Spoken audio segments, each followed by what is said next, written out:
Next, your local news, followed in 1/2 hour by The Tonight Show, starring Johnny Carson. Then tomorrow with Tom Snyder. This has been a production of NBC Sports. Kentucky beats Duke 94-88. CIA Spy, how he spied and why he stopped. Spying for Uncle Sam, Tuesday night.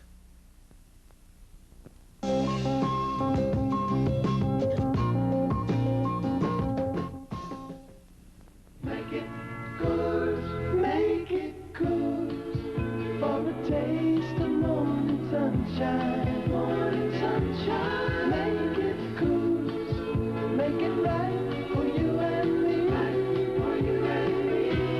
Taste the wild in the sky. Taste the Rocky Mountain High.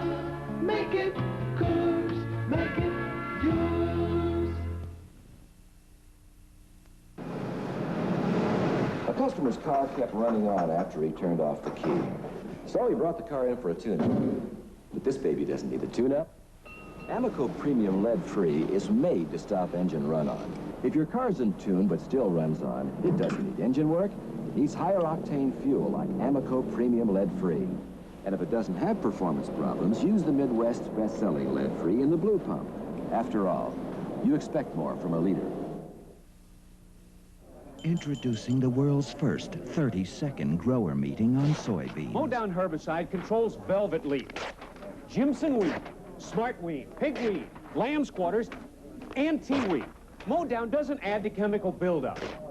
It works under low rainfall conditions when other herbicides can't. It works with one rate on all soils and can be used with lasso and prep land. Question? Could you repeat that?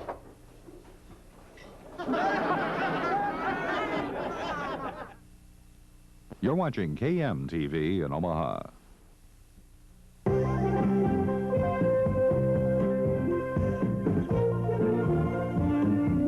News 3 with Jeff Jordan, Chuck Roberts, Jim Kelter, and Dick Fletcher. Good evening. President Jimmy Carter unveiled a long-awaited urban policy today on the eve of a week-long four-nation foreign tour. The president asked Congress for $10.4 billion over the next 2 years to revitalize American cities and to slow suburban growth.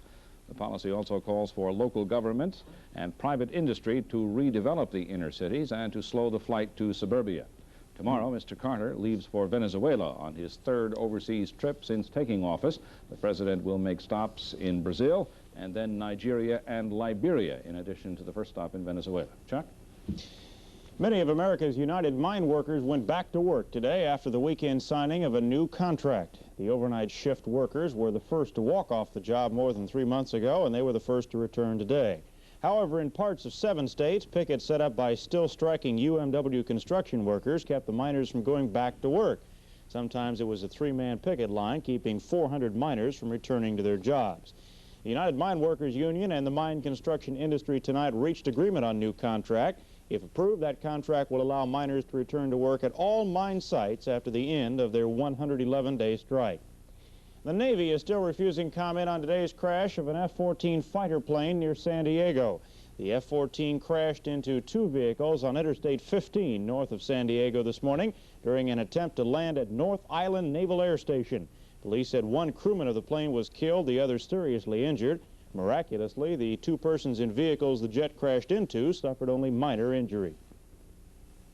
Meantime, a second straight day of violence broke out at Japan's still unopened and inoperative Narita Airport, which is 40 miles from Tokyo. Japanese riot police staged a raid on a fortress next to the airport today, a fortress built by radical protesters. Tear gas and water